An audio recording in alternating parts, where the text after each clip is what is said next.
ใจเบาใต้เทนายามเมื่อยได้มาพบแก้วตาสาวบ้านโพนค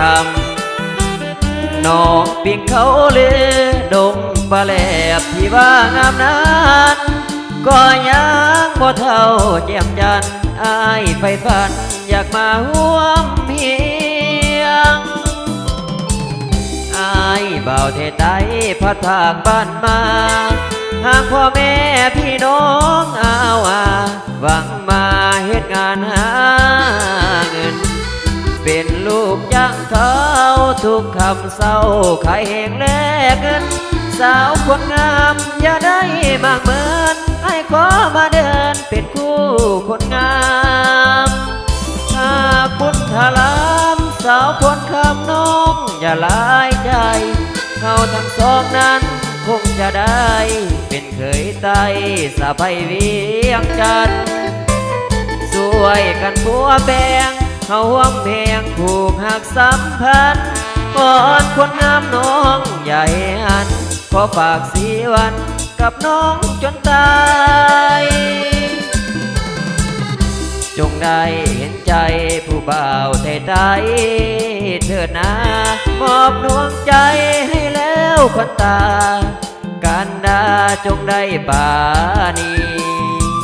หากอยู่ใกล้น้องหัวใจอายบ่ไหนนี้อยากมาสวยเกี่ยวเข้าหน้าปีกับคนดีสาบานโทษคำ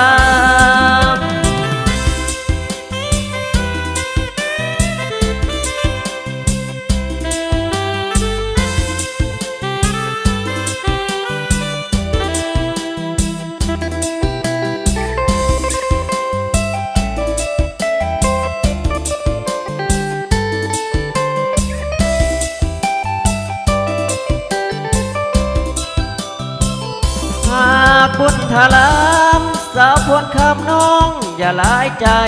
เขาทั้งสองนั้นคงจะได้เป็นเคยไต่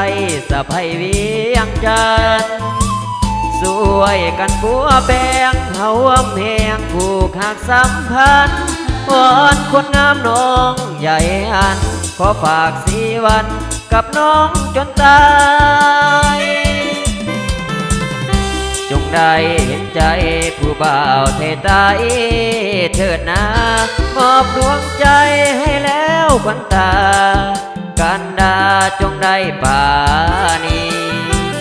หากอยู่ใกล้น้องหัวใจอายบ่นายนี้